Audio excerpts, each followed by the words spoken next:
Borderlands 4 is finally here, and you know what that means. It's time to collect guns, millions of guns. Guns that shoot bullets, guns that shoot rockets, and yes, guns that shoot smaller guns. I mean, what the hell are you asking for? But Borderlands 4 isn't just another sequel, it's part of a genre that has defined the last decade of gaming. The looter shooters. Sup fellow internet gangsters, it's me Louis. Today I want to talk about why looter shooters are so addicting. And you know it is addicting. Why they make us rage and why half of them end up buried in a shallow grave next to Anthem. God damn, rest in peace.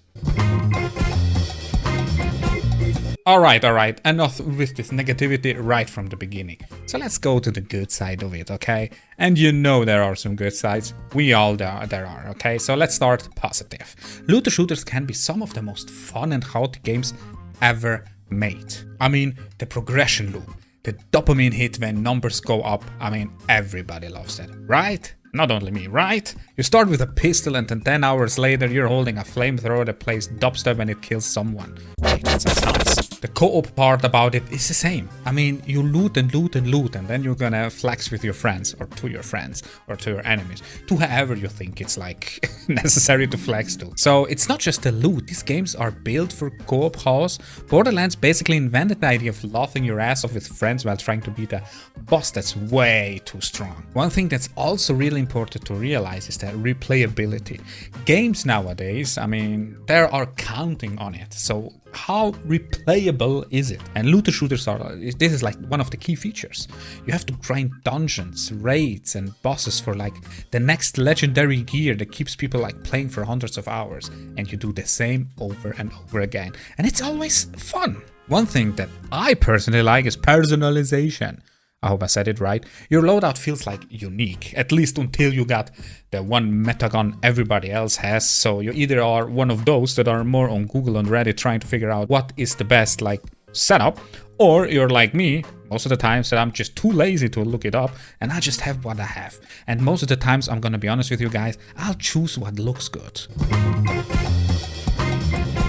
So now let's get back to the negativity, alright? We know there are some bad stuff in there. So one thing, like I said before, that is good but is also bad, is the grind trap. I mean, every looter shooter starts fun. At the beginning, you exchange a lot of equipment, weapons, and on and on. So you clearly have fun with it, try to figure out what you want, but then, until it becomes your second job, you're not a gamer anymore. You're an unpaid intern.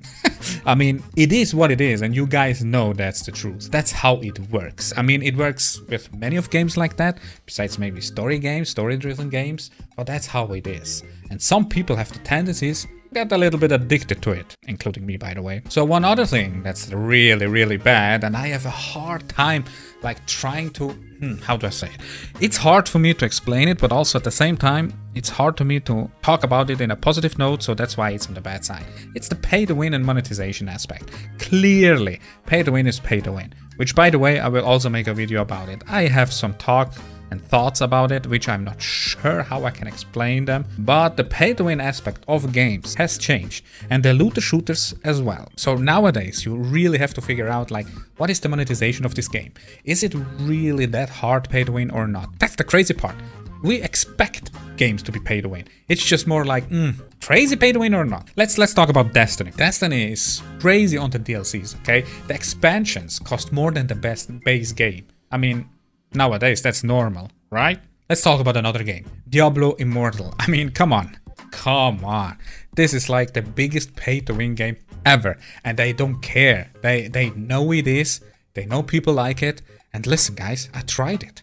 I tried it to play on my phone, tried it to play on PC. And I like Diablo. I'm a little bit disappointed with 4. But that's not the point. Diablo Immortal, as fun as it was, I really clearly saw it really fast. Oh damn, I know why. I know why people are paying for it. And there are people actually paying 100Ks for it. That's crazy! 100K! Brother, give it to me! Borderlands avoided those microtransactions at first, but it is also like already overloaded with DLCs. So as you can see, it's like same but different situations. So where do you want to give money onto or not, right? And speaking of pay to win and monetization, I mean, listen. When the CEO, Randy Pitchford himself, is so far away from reality that even he says, $80 for the game, Alright, but hey, real fans make it happen. After he said that, I was like, yeah, brother, you effed yourself, okay? I'll wait for the game on a big sale, or Epic is desperate enough to give it us for free. You know it will happen. This is crazy that the CEO has to say that, and this also goes in a way where games are not cheap anymore, alright? And I see, that's good in a sense, like, hey, yo, we have to make money somehow, I guess. But damn, bro, you have the balls to go there and say that, brother.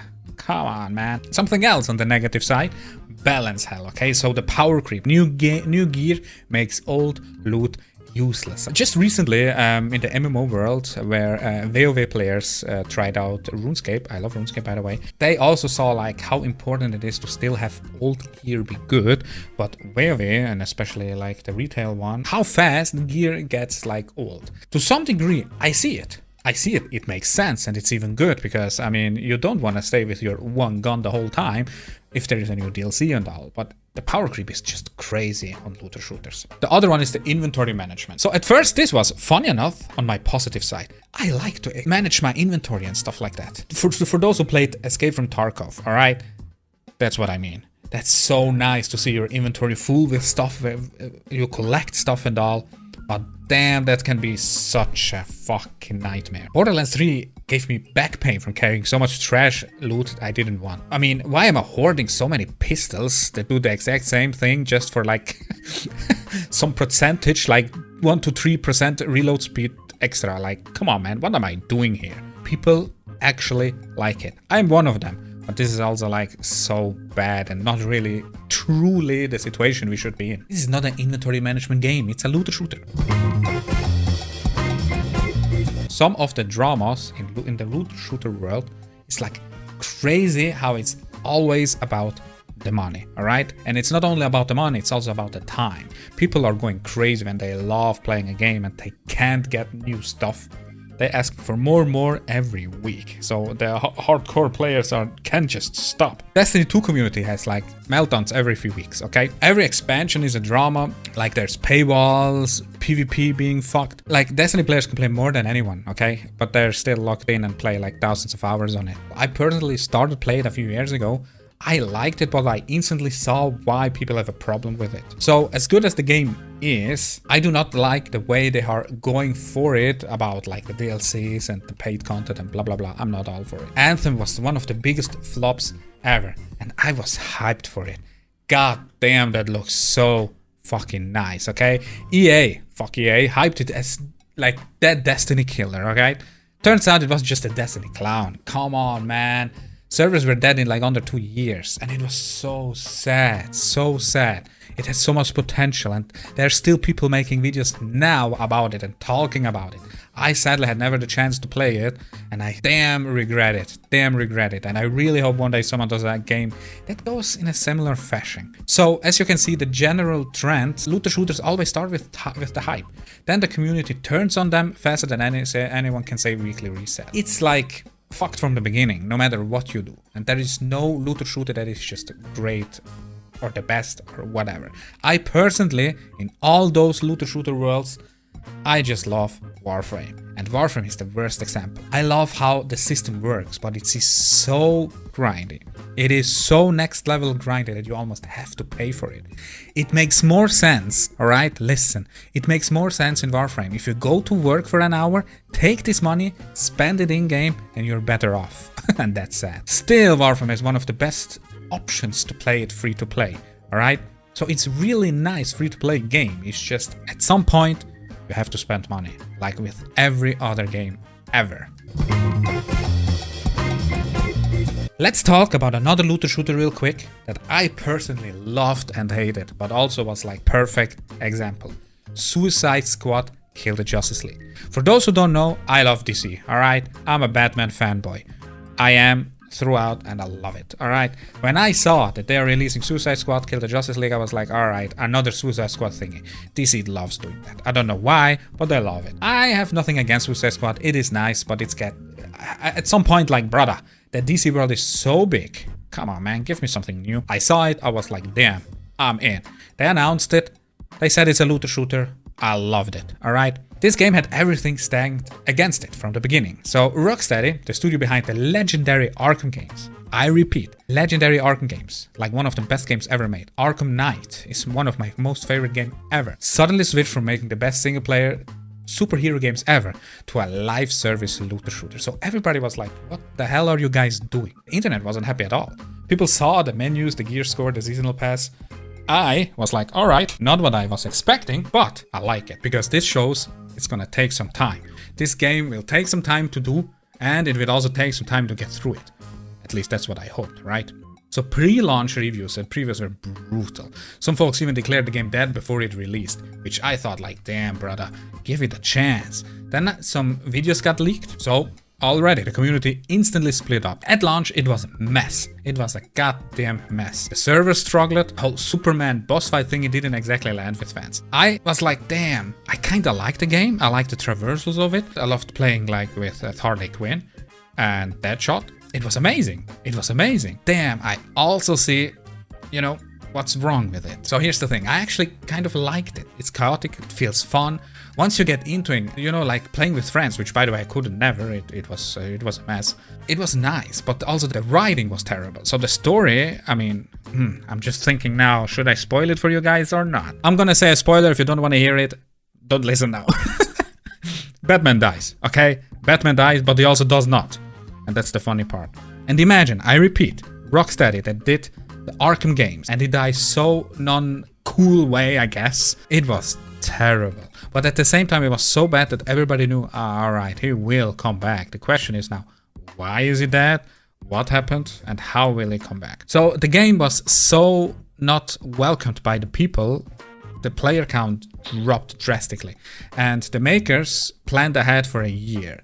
So you know they have content for a year and everything was lost for nothing. So they as far as I know, they released it all. So that's how people knew what's gonna happen with Batman and what's gonna happen with XYZ and blah blah blah. So while I'm having fun blasting away as Harley Quinn, I can't ignore the fact that Suicide Squad might go down in history as yet another looter shooter that never got the chance to prove itself.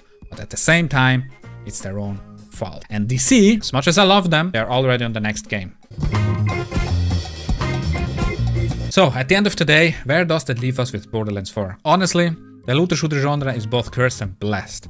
Everything I saw so far looked really, really nice. But goddamn, don't listen to me. I also like Suicide Squad. The looter shooter gives us the most fun, chaotic, friendship-destroying nights in gaming. But it also gives us broken promises, endless grind, and enough useless loot to fill a digital landfill. So Borderlands 4 might be the game that saves the looter shooters, or it might prove once and for all that the genre is doomed to repeat its mistakes. Either way, I'll be there, I'm gonna buy it anyway, I'm gonna open every single loot chest I see, I'm praying to RNGesus for something better than another green pistol.